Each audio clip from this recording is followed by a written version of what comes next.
Welcome back to the program. Well, Rich Little, who was born in Ottawa, is a legendary entertainer who has long been known as the top impersonator of famous people. Every president since Kennedy, Hollywood icons, pop culture heroes, anyone who is anyone has been impersonated by Rich Little. A master of over 200 voices, Little first portrayed his talent talking back to his teachers in their own voices. The world's greatest impressionist would go on to a career which would see him star in many classic television shows and variety specials. He has his star on the Hollywood Walk of Fame and was inducted into Canada's Walk of Fame in 1998. And last week, Rich Little officially became a U.S. citizen. And he joins me on the phone line right now from Las Vegas, where he continues to perform. Rich Little, welcome to the program. Hi. Boy, that's quite a resume. That's only part of it. Well, how are you? I'm fine. I'm good. Well, that's great. Well, interesting when I hear about how it sort of started for you when you were in school impersonating teachers. I'm thinking, many of us have done that, but we got into trouble. You made a career out of it. Oh, I got into trouble, all right. I never should have started imitating the teachers because before long they charged a cover charge and a 2-drink minimum. And the other kids didn't like that at all, But obviously you thought, hey, I've got something going here. Maybe I should pursue this. Yeah, that's true.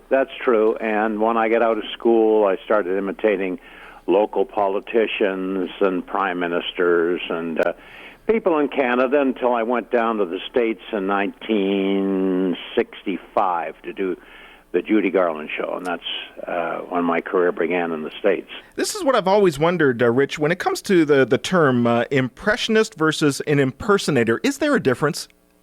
Not really. No. Okay. No, not really. Or mimic, too. They all mean pretty much the same. I think of an impersonation as more an exact copy, whereas an impression can be your impression. It can be silly, exaggerated, whatever you want, Well, you're pretty much known for exact copies. I mean, when you're doing an impression of somebody, you've got the look as well. Which is harder for you, the voice or the look? Oh, the look. It's hard for me to look like Orson Welles, Yeah, that's a good point. Or it's hard to look like Truman Capote. I mean, there are some that, that I can take on the likeness. People like Ronald Reagan. And all you have to do when you do Reagan is get that kind of stare that he did. Sort of everything's in disbelief. And then, of course, Richard Nixon. I was known back in the 70s as the man that imitated Richard Nixon. And it's funny because when I came down from Canada, in Canada I was doing a prime minister called John Diefenbaker, which only people over 40, 50 will remember. Mm-hmm. And I was shaking my jowls doing John Diefenbaker, Prime Minister of Canada. And there I was shaking my jowls, and I thought, oh, great. I'm finally down in the States away from John Diefenbaker, and then I go into Nixon, and then I'm shaking my jowls again. So it sort of was shake and bake, Yeah. Well, how about between politicians and celebrities, who do you prefer doing, or is it pretty equal for you? Well, yeah, I do a lot of movie stars. It's hard to do the stars of today, though. How are you going to do Brad Pitt, Yeah. I suppose you could say, all right, you kids go to your room. Stop that fighting. That's about it. You're right, but when you think of the golden era of Hollywood, the John Waynes, the Humphrey Bogart, James Cagney. Oh, yeah, the Clark Gables and all those great stars. But you see, a lot of young people don't know who they are. Mm. And, they say, and do Matt Damon, and do DiCaprio. And I go, well, let me think about that. So it gets tougher, you got to keep up to date, though, and add new people. You can't just, your act can't be totally deceased, So then you start to do people like Dr. Phil. And I know that I know if you knew it all, Dr. Phil. And, He's great to do. And then Andy Rooney of 60 Minutes. You know, the guy's 105 years old and still on 60 Minutes.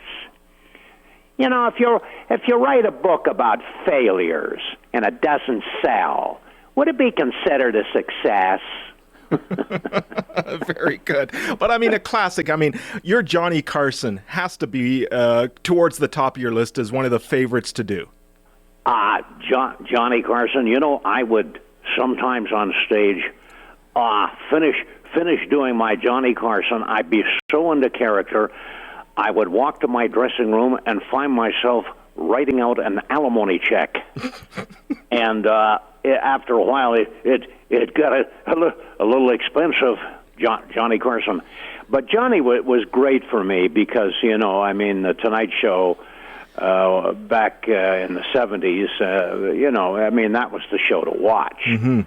And we used to rush home to watch Johnny Carson. Can you imagine somebody rushing home to watch Conan O'Brien? You know, no. I don't think so.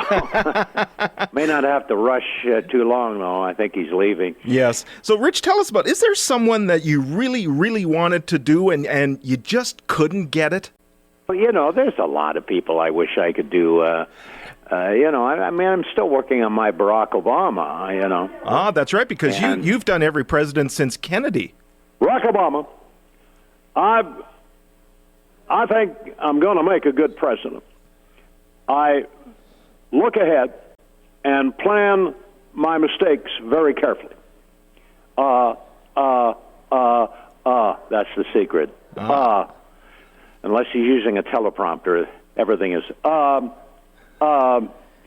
you know, so there are little tricks you can learn when you're imitating somebody. You know, little things they do that you can pick up and exaggerate on.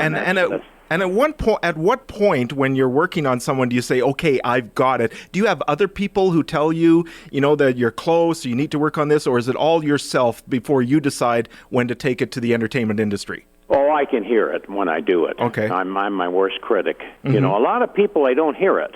And, you know, and I've had people over the years do impressions for me, and the wife is behind going, that really stinks. And it's divorce time. But no, you know, people don't hear it. You got to be able to hear it when you do it. And that's why when a lot of people put their voice on a tape recorder, they deny it. I don't sound like that. That's too nasal, and it's not me. And, of course, they don't know what they sound like, you know? Yeah. Has any of the celebrities or even politicians given you advice on how to improve the impression of them? Well, yeah, Reagan did. He actually, the first time I met him, he said, you've got to start off everything with will. Will. And I said, my gosh, you're right. And he said, the other thing is, when you do me, you have to look down. Look down before you speak and then look up. And I said to him, well, why do you look down? And he said, well, you'd look down, too, if you owned a horse ranch. I mean, he was fast. Reagan was very quick. He had a marvelous sense of humor, probably the best sense of humor of any politician I've ever met. George Bush Sr. was pretty good, too. George Bush Sr., okay, gotcha, good. Much easier to do than George W. Bush, you know. You know, that's one of the problems, though, that I have, you know, when I come back to Canada is that, I haven't lived there for so long. Mm-hmm. And people say, can you do the Prime Minister? And I don't even know who he is, you know. So it becomes a little tough. I'd have to brush up if I was coming up your area, which I wish I would. I wish somebody would ask me to do a show in Canada. You mean you don't get many invitations to come up back to Canada? Well, no, I shouldn't get any because I'm booked next winter in Canada. Do you believe that? Almost a year from now, I'm doing a show in Medicine Hat. That's very close. Somewhere else up there. Well, that's in Alberta, so that'll be exciting. Well, let's talk about that. Last week, you became a U.S. citizen. Why after all these? Right. Why after all these years did you decide? I'm dual citizen. I'm still Canadian. Yes. I'll always be Canadian, but I have dual citizenship. So I decided to do it because I've lived here for 50 years, which makes me now 35. It's just something I always wanted to do, and I never got around to doing it. And I won't give up my Canadian citizenship, but I thought I should become a citizen because this country's been awfully good to me. Doing a play right now on the life of Jimmy Stewart.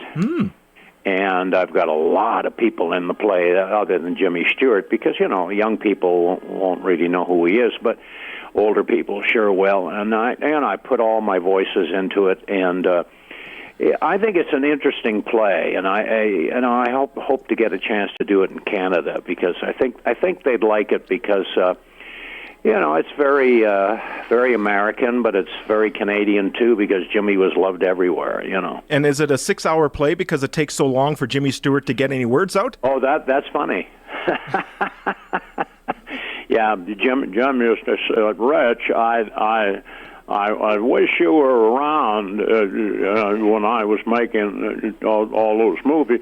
You could have dubbed for me, and then I could have made twice as many." A lot of people don't realize that you actually were asked to dub in your voice for some very famous actors for movies. Very true. Can you give us some of the examples? I've done, let's see, David Niven, Peter Sellers for a couple of Pink Panther movies, and I've done, who else?